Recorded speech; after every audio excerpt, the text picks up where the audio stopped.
The big shift was I was sick and tired of my own bullshit. I knew alcohol was a problem for me. It had been a problem for me almost immediately. I mean, I started drinking at 15 and I drank immediately for effect. And of course, I didn't realize early on that I was really drinking to escape myself. I didn't know that. I didn't know that until years into my sobriety, really. But the big shift was that I was so sick of the bullshit. Hey everyone, welcome back to another episode of Nourished Inside Out. Today I'm here with Vanessa Lagoa. She's an entrepreneur, a salon owner, sobriety and life coach, and she is the new host of Life Rewritten. Thank you so much for joining us today, Vanessa. Thank you for having me. I'm super excited. Absolutely. So you and we met just a few weeks ago and we connected on so many different levels from having a background in the hair industry to being entrepreneurs and really looking to make an impact on other people's lives in the best possible way. So I'm really excited that you're here with us. Can you tell us a little bit about your journey starting with hair and cosmetology? So I started off, I went to college. I did sort of what was expected of me, finished high school, went off to college. Um, I had the time of my life. I had a year of everything but going to school. I realized in that year that I just wasn't really ready to figure things out. I was having a great time. I had really strict parents, so I was on my own. I was free. I was having a grand old time, but I wasn't applying myself at all. So at the end of that first year of college, I decided to explore other options. And I actually remember hearing, like, sitting in my room, I lived with a bunch of my college friends, and I just remember hearing this commercial on TV. And it was literally speaking to me. It was like, are you passionate about people? Do you like to make people feel good and look good? And do you want a flexible schedule? And I was like, yes, yes. Like everything was speaking to me. And it was for a beauty school. And it was like the universe just telling me, like, go try this out. So I think within that week, I went and looked at a couple of hairdressing schools and signed up, went to school, and started my career. So I was young, working in a great salon that was teaching me all the ropes, and then quickly thereafter went off on my own. I did some teaching in the field and then eventually opened up my own salon. So, what was the journey like switching from student to getting into the field and then eventually opening up your own salon? Can you take us through that journey? So I will say I've never been afraid to take risks. That's one thing that I think a lot of people in my life are like, oh my God, please, like, settle down. But I've never really been afraid. So it was a bumpy ride. It was a wild one. I really had no idea what I was doing. I mean, I knew how to do hair, and I think it tends to be expected that the next step in the journey is, well, then you go open up your own salon. And so I did, and I had no clue how to be a business owner. So I threw myself into the fire and figured it out. And honestly, I've owned my salon now for about 7 years, and every day I'm still figuring things out. And I'm learning to ride the wave. I just kind of go with the industry changing, and I guess I would say I'm pretty self-taught when it comes to running the business. You know, it's so interesting because I think the hair industry is one of those that is constantly changing, and it's something that you always have to keep up with.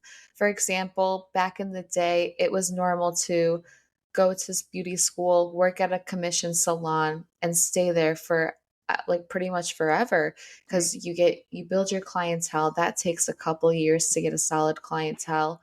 And then once you have that, you don't want to leave them because you know how hard you worked to build them.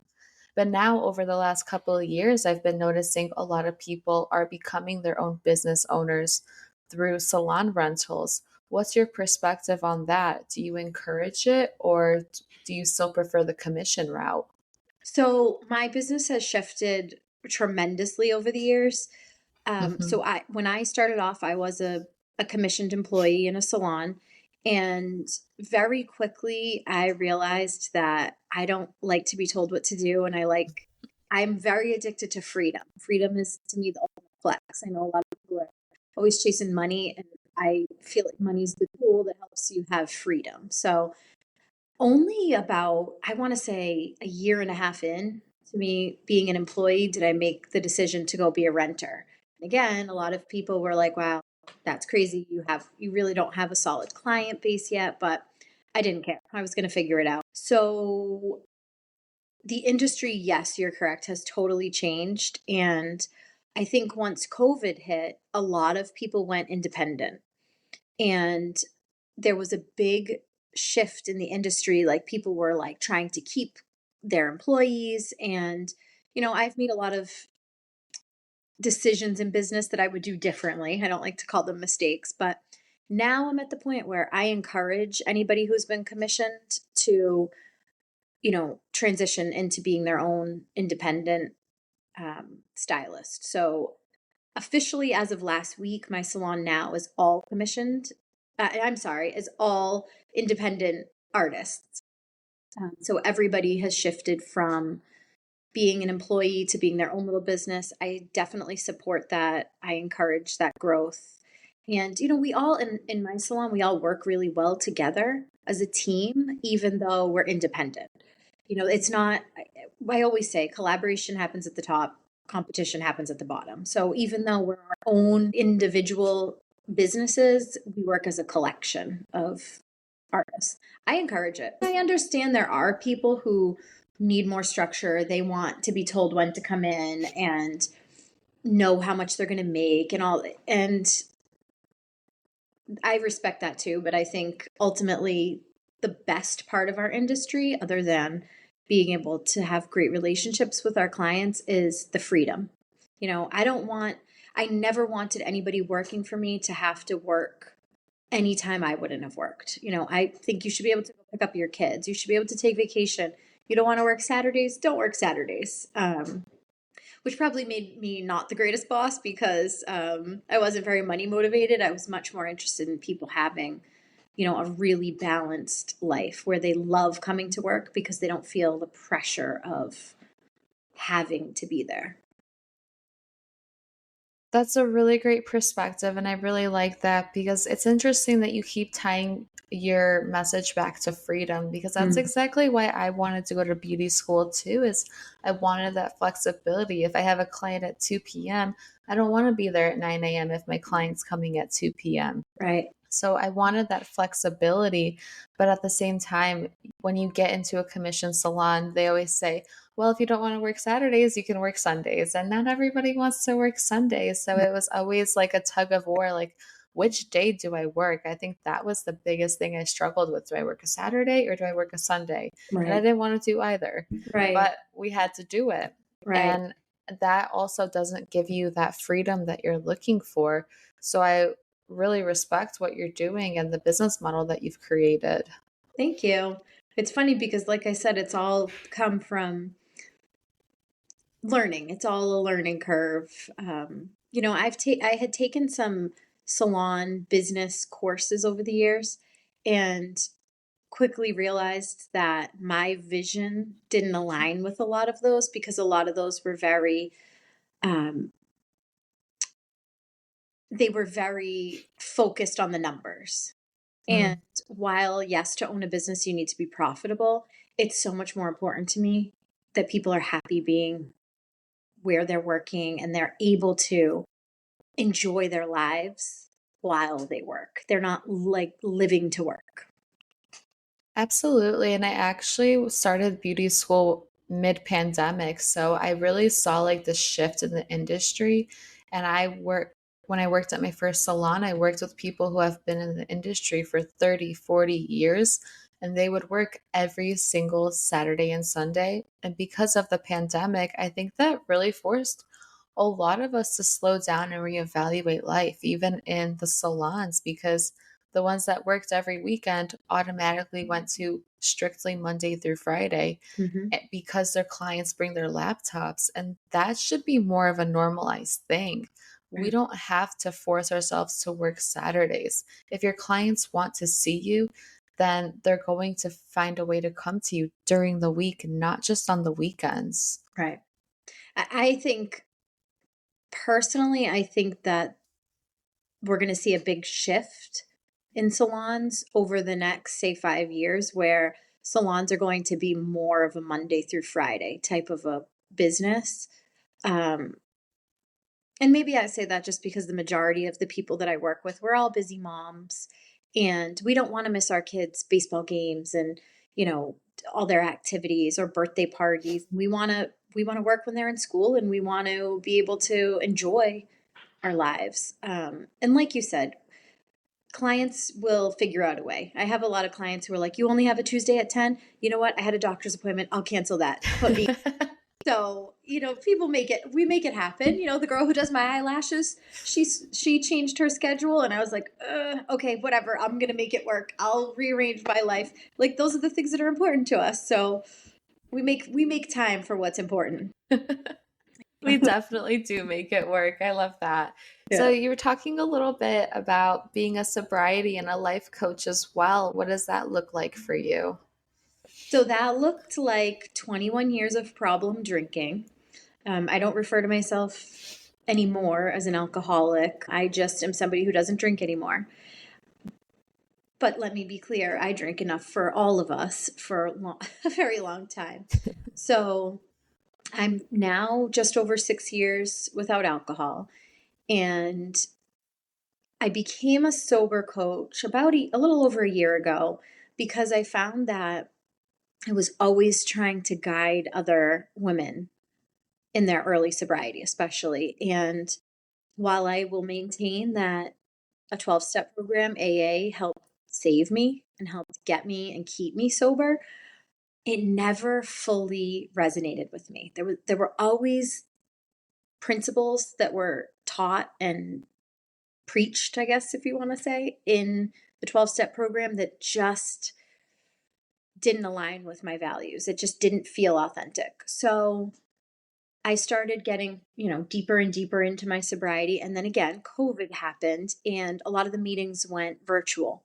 And I sort of pulled away at that point and started doing my own, some inner child work and some mindfulness and different types of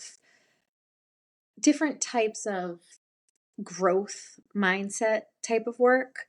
And I started feeling like I was guiding people with those principles instead of the 12 steps. And so I decided, you know what, I'm a super geek.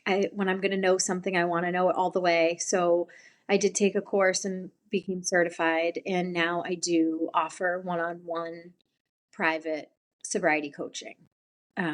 There's a lot of manifestation techniques, a lot of inner growth type of work, because I did realize very little has to do with alcohol. There's a lot of talk about the alcohol in programs, but it's really just a small piece of what the bigger problem is. Yeah, what are three tips that have helped you overcome alcoholism and want to get sober? What was that mindset shift for you? Was it wanting to be more focused in your career? Was it wanting to be more present with your kids if you had kids at the time? What was that mindset shift for you? The big shift was I was sick and tired of my own bullshit. I knew alcohol was a problem for me. It had been a problem for me almost immediately. I mean, I started drinking at 15 and I drank immediately for effect. And of course, I didn't realize early on that I was really drinking to escape myself. I didn't know that. I didn't know that until years into my sobriety, really. But the big shift was that I was so sick of the bullshit. I was so sick of the chaos. And when I really looked at it, I was at the center of the chaos. I sort of looked at it up until I got sober, like things were happening to me. I had this like victim mindset until I realized I'm the problem here. And I'm the problem, but alcohol's always at the center of the problem. Alcohol was always there. It was like my best friend and worst enemy.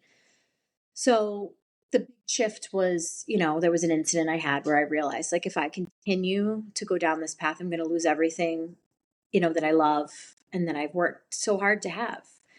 And one of the challenges that I had, that a lot of women that I work with have, are I never hit a rock bottom that you would have seen as a rock bottom. I owned a business. I live in a beautiful home. My kids were happy and healthy. I have a great marriage. I have wonderful friends. I vacation. Like everything looked great. I always say I wasn't stealing money from my grandmother to feed a habit. I wasn't begging on the corner. So I looked fine. And that almost made it more of a challenge because when I did stop and people were like, "You are an alcoholic?" And I'm like, "You don't know what goes on behind closed doors. You don't know that I've been lying to myself for years or, making up rules to a game that I can't win." That's the life. And I was just tired of it. I mean, there were nights I would look in the mirror and say, like, enough. You don't need to drink anymore. Just stop. Just stop. Just get in your bed and go to bed. And I would get up and walk to the fridge and come back with a drink. And that's exhausting. It's exhausting being somebody who has a drinking problem. And I just couldn't, I just had had enough. And I knew if I didn't cut that out, I was going to sacrifice everything else. Wow, there's so many powerful messages in that because going back to what you were just saying, how drinking before bed, I think most of us have come to a point where we drink just to knock ourselves out because we don't want to deal with the inner thoughts or deal with the inner emotions that we're dealing with. And that really always results to alcohol or some kind of drugs or Yeah. smoking. I was there once upon a time myself, if I remember when I was with my ex-husband, I came to a point where I was never sober in the relationship from start to end because before we met, I would always resort to smoking, or I wasn't smoking and I wasn't drinking before we met, but then I didn't want to deal with him and the circumstances. So I was literally high for 3.5 years, the time we were together. And it really does become a cycle. It's not the outside. It's, are you willing to deal with it on the inside and Right. stop the bullshit? Because nobody can change your habits except you. And thank you for being vulnerable and sharing your side of the story. It's so powerful how just doing inner healing child work can really open those up, because a lot of times we're just going to alcohol to numb, we're going to weed to numb, and we're just numbing and numbing and numbing until we can't feel anything anymore. And it's so important that we become the example that we want to see. And when we say, enough is enough, I'm going to do better for myself, so other people can say, who other people who are struggling with these things can say, if she did it, then I can too, then Yes. that's a job well done. Yeah, and that's been my sort of mission is, you know, uh, if you look at a program like AA, it's Yeah. literally called Alcoholics Anonymous. And I fully respect that. I respect that there are many people who hold those feelings of they want that anonymity because they're embarrassed or they're ashamed or they just don't want other people to know that they've had a problem. And Mhm. I totally take my struggles and share them because if I can help you or I can help somebody else, then my struggle was worth it. And truly I can say now, I couldn't have said this early on. Having a drinking problem, being an alcoholic, whatever you want to call it, it has truly been one of the best things that's ever happened to me. And I know that sounds crazy, but it's, identifying a problem, being able to fix it, being able to grow through it, and then help other people.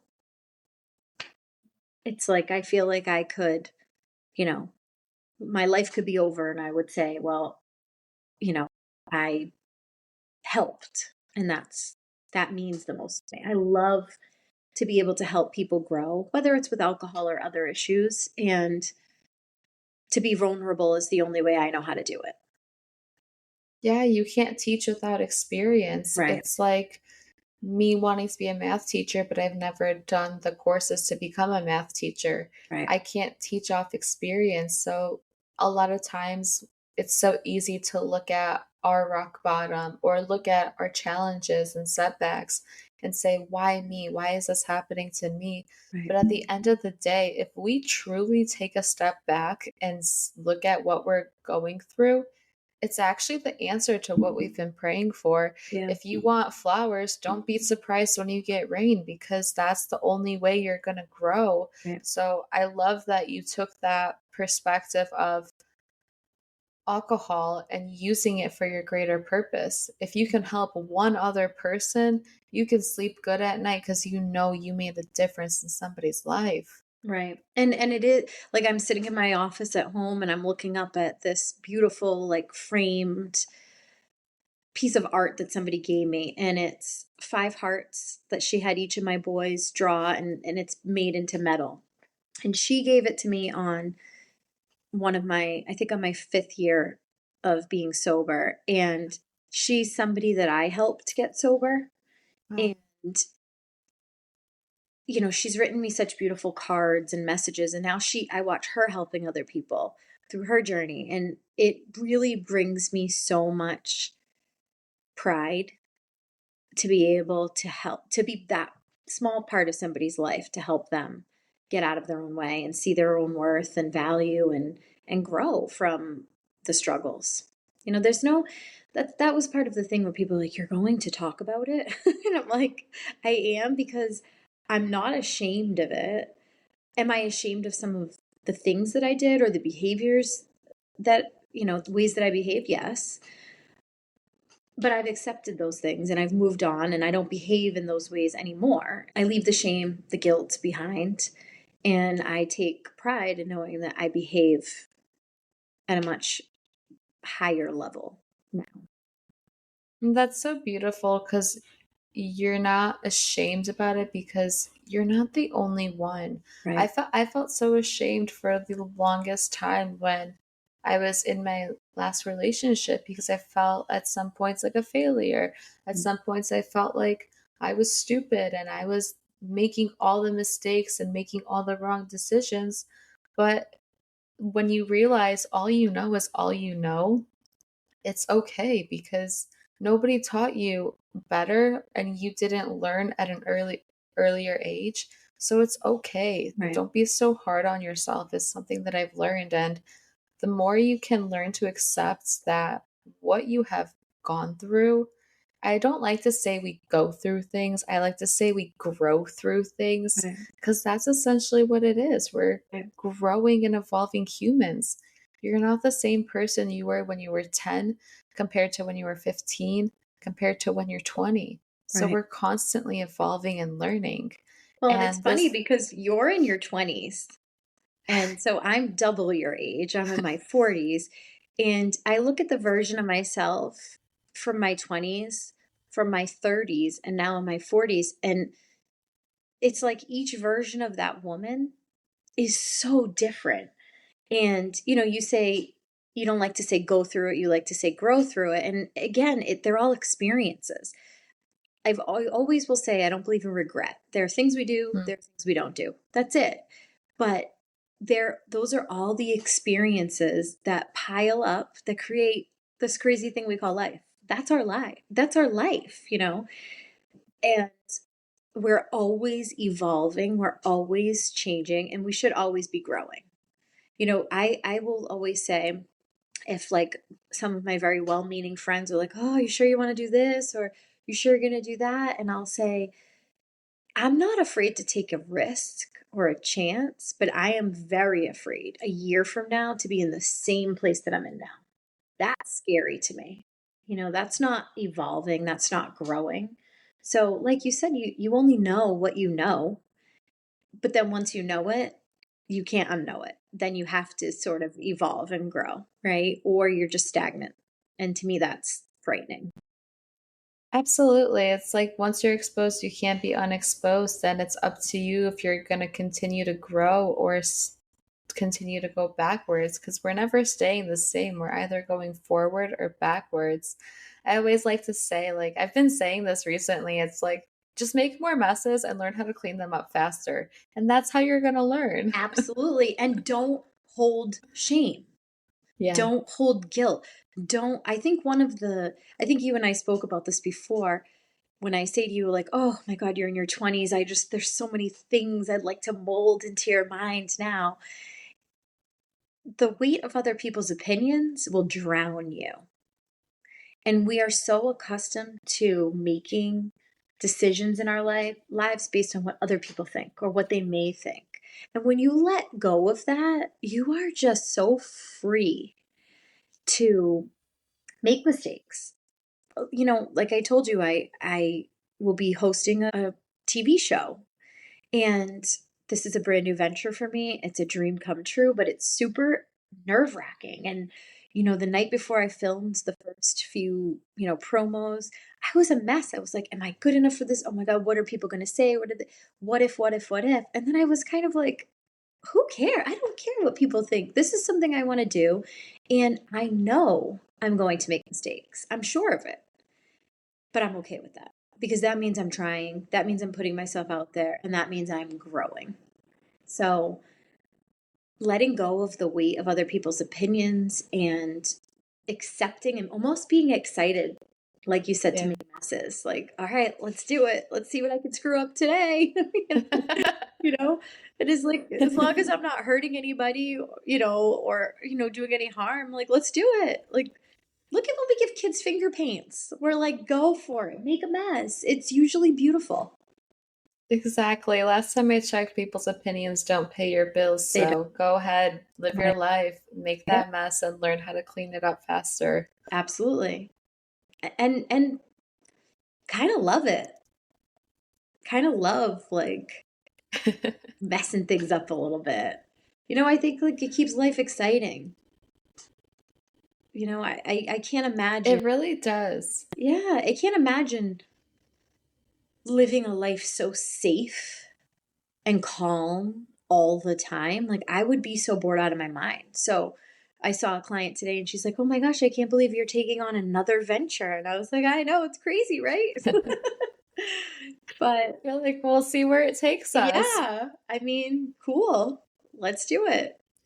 Yeah, but that can also be scary if you don't take on these ventures and these opportunities, because then when you get into a point where you feel comfortable, you no longer start to feel fulfilled. Right. Like when we originally met and we were talking, I was living abroad in Mexico and I loved it. Like I can't even express to you how much I loved it.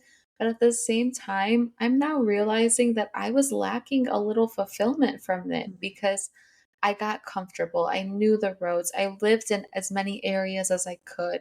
I did all of the things and I felt like I couldn't grow. So I was lacking fulfillment. Right. So if you are lacking fulfillment, I encourage people take the opportunity, go do something that you're not used to. Go to a new coffee shop in a new area and Yeah. meet somebody new, because that's how you're going to continue to evolve. Absolutely. I mean, life is to me all about adventure and relationships and meeting people and talking to people and connecting with people. And you can't do that if you're sitting alone going about the same monotonous life. And I respect that there are a lot of people that live a very structured, safe life, but I think like you just said, those people tend to feel unfulfilled. So whether it's trying a new, yoga class or buying a ticket to go to some show you've never, something different, just something different, because you'll be surprised at what comes your way. I mean, you and I met we're in a, growth mindset like program where we're doing all this inner work to be the best version of ourselves. And when that opportunity presented itself to me through a friend, I was kind of like, oh yeah, all right. I don't know. Like and finally I was just like, fine, I'll just do it. I'll go. And I mean, life changing. It's opened up possibilities and doors for me that I never could have imagined. And it's put me in the rooms with people who have the same type of growth mindset values. if I had just said, "Oh, no, thanks," I would have missed out on this whole incredible chapter of life, right? I mean, And you and I wouldn't because have met. We met because we're aligned in that same vision. Yeah, and because you decided to take that step and step outside your comfort zone to meet new people and immerse yourself to a new group of people, now you're able to have your own TV show, which I'd Yes. love for you to talk about because I want to hear more about it. So the show is going to be called Life Rewritten, and I will be interviewing people who have gone through major transformations, whether it be physical or emotional or spiritual.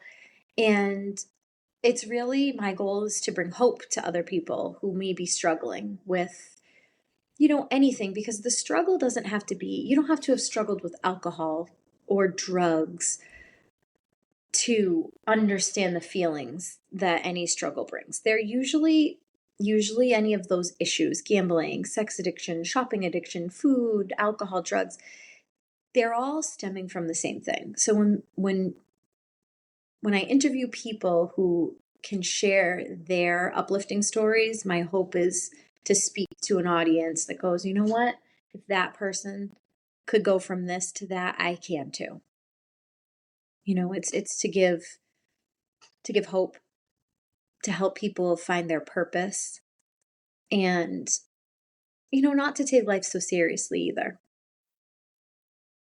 We're not alone on this journey. Nobody has it all figured out. Nobody has a perfect path. And the Right. fact that you were willing to start with yourself and to say, I'm tired of this bullshit and I'm gonna create a better life for myself. Now you get to experience other people's challenges and their struggles that they have overcome and now share them and help other people. It's incredible because success has the same principles, but everybody teaches it in different ways and everybody applies it differently based on their experience. And I think that's beautiful. You and I can sit here and talk about similar things and the same success principles, but someone may relate to you better than to me, or vice versa. And Right. that's the beautiful thing of being there for one another, to be vulnerable and to share your story, because you never know who's sitting in the nosebleed section just Right. waiting for you to say, I was in your shoes once Yes. upon a time. You can do it too. And it happens, it's quite often I'll get messages, social media messages from people that will say like, "Hey, I've been watching you and I see your content, and I'm struggling, but your messages help give me hope." And or I'll be at like my kids' baseball games and somebody will pull me aside and say that, or say, "Hey, I've been sharing your messages with, a family member who's struggling." And if I kept my struggle to myself, I wouldn't have that impact. And that is why, I always love to like post and repost the little funny meme that goes around the internet that says, "Dear teacher, you can move me anywhere. I'm going to talk to whoever you put me next to," or, something like that. And I'm like, that was me. And like, I kind of want to send it to a couple of my, old teachers to be like, and now I'm going to have a talk show. So, but anyway, I have a voice. I've always had a voice. I've never been afraid to use my voice.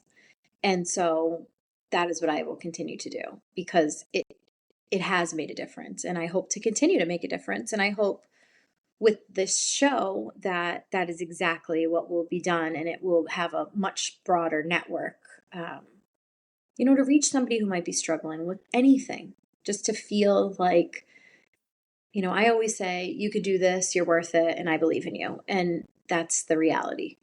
People can do whatever they want to do. And my mission is to help remind people of that. Shout out to all the teachers who told us we talk too much. Yeah, it's so true. I'm like, and now it's just so funny. Like, I hope to see some of them and be like, "By the way, I have my own talk show." And, I always knew that this voice was going to do, do something. And it's like, I'm But sorry. I just am such a genuine lover of people. Like, you also see things like, "Oh, I hate people." Like, I just love people. I love knowing like what makes you tick, and I love knowing your story and your struggle and where you were and where you are now and where you want to go. I really truly find so much enjoyment in human connection. And so, hey, if that love for people brings me to talking to people and hearing those stories, then that's the goal. The job well done. It's interesting because I was reflecting on this the last couple of days, and it's amazing how the things that we felt insecure about when we were younger, or even still are, those are actually our strengths, and those are what we need to focus on. Because if you have something about yourself that you don't like for example, I was told I talk too much at growing up all the time. And now I realize that that's actually a strength for me because I've had a lot of life experiences that I can now share with other people through talking and by using my voice. Or if there's something you don't like about yourself, everybody else around you probably admires that feature about you. Right. So those are your strengths. And Right. whatever, it's so important to look at yourself in the mirror and start accepting you for who you are because your insecurities are actually your strengths. Yeah, so one of my favorite exercises that I offer to clients or just friends, anybody who's sort of like in a place where they don't want to be. My favorite thing is I make you take out a piece of paper and you write like your name in the middle or like who do you want to be? And all around this, actually, I have mine right here. I look I at it love all the that. time. I do this all the time. So, like, I'll put Vanessa 2.0 or whoever it is, and I write out in as if it's already happening, who I am, how I want to behave, how I want to dress, how I want to speak, what I listen to, what I eat, what my day looks like, everything. Because you're saying you have to accept who you are. You do. You're the only you that there's ever going to be. But that doesn't mean you have to accept all the parts of you if you don't like them. The good news is you can recreate yourself. I've recreated myself. Like I said, I'm not the same person I was in my 20s or my 30s or the same person I was 6 months ago. So I love that exercise because it puts people into power and it puts you in a position where who do you want to be? If I say, oh, maybe I talk too much, okay, well, maybe the higher version of myself pauses before she speaks. Maybe that version of me, you know, talks through in my head before I speak. I don't know, whatever it is, but you have to accept yourself for who you are, but you get to create that version of yourself. And you should be changing, you should be evolving. So I always recommend people do that and then read it over and over and over. I mean, I've taken pictures and had that as my screensaver because I'm reminding myself that I'm in power. And as you know, we talk about this in our mindset group that your brain believes what you tell it. So if you keep telling yourself like, "Oh, I talk too much. Oh, I talk too much." Your brain's like, "You talk too much." If you tell yourself that I have so much to say and I share everything I say with the world, then your brain's like, "Cool, let's keep doing it."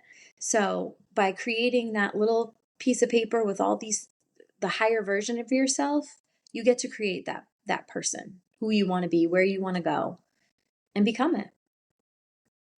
I love that. And I love that exercise you just said because you would do like Vanessa 2.0 or Vanessa 3.0 Yeah, because you're constantly evolving and it's okay to outgrow certain things as well. So, right.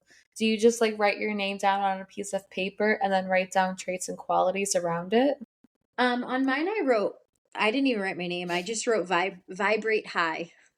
And then I Oh, just cute. wrote little things like, I'm ready for whatever's meant for me.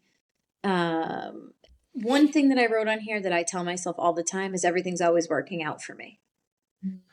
Little things like right before you and I got on this call, I had come from the salon. I came home. I was like, I have 10 minutes to eat something. And I went to pull something out and I dropped like the little container of salsa upside down. And as it was falling, I was like, no, everything works out for me. And it didn't spill. And I was like, see? Or I could have, it could have spilled and I could have been like, oh my God, this is awful. Like, no, if it spilled, then like I've changed my mindset to fit that everything's always working out for me. So little things like that. I write on there how I dress, what time I wake up in the morning, what my bedtime routine looks like. And I just remind myself that this is where I'm going. And in my head, I'm already living that life. That's incredible. I love that. And it's just really like having the affirmations and just reframing your life. Like you're you are able to change and you are able to rewrite your story, but it really does start with you and what you believe about yourself. Absolutely. Yeah. Vanessa, this has been so wonderful, and I'm so thankful for the opportunity to have you on today. Can you Thank please tell us you. where can people stay in touch with you and where can they find you? So I am on social media as the Sobriety Buzz. That is the name of my one-on-one coaching business. So also www.thesobrietybuzz.com. You can soon find me on Now Media Television as a TV talk show host. So that I should be airing June 1st is the proposed scheduled air date. And I'm on social media as my name, Vanessa Lagoa. Incredible. And I have one final question for you. Okay. What does it mean for you to be nourished inside out? What does it mean for me to be nourished inside out? So, much like we just talked about, I believe that, we always say you are what you eat, right?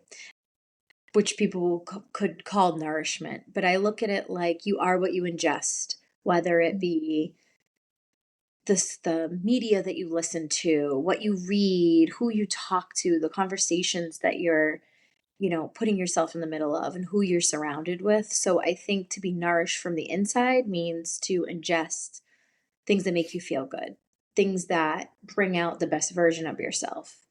And I honestly think that when you're living in true alignment with yourself and, in alignment with your purpose and being authentic and not caring what people think about you and doing what makes you feel good, you're totally nourishing yourself from the inside. And I think that radiates out in the energy that you put out into the world. If you are feeling fulfilled and you're feeling nourished and you bring that energy out into the world, I'm a firm believer you will attract what you put out. So be careful what you ingest, be careful what you listen to, who you listen to, because I think to be fully nourished from the inside out is just so powerful and very important to be careful what you take in. That's beautiful. Thank you for being here and thank you for sharing that. Thank you so much for having me. I appreciate it. And I love meeting the young energy and a young mind who is you're so far ahead of where most young women your age are. And I think that I see in you so much of who I wish I had been at your age, and I would say one bit of advice for the viewer in her 20s or even early 30s is don't try to keep up. Just do the work. Focus on yourself. Focus on where you want to be, who you want to be, and anything that doesn't align with that is a no. And I'm watching you grow. And, look at you literally picked up, packed up, and moved because it felt like the right thing to do. You weren't afraid. You weren't like, oh, look, all the things that could go wrong. Like, what about all the things that could go right? So I'm super excited for you on your journey, and I'm proud to be able to witness this next chapter of your life. Thank you, Vanessa. I appreciate it. You're And I welcome. will have all of your links linked down in the show notes below so people can stay in touch and tune in June 1st for Vanessa's brand new show that will be airing. Thank you, Annetta.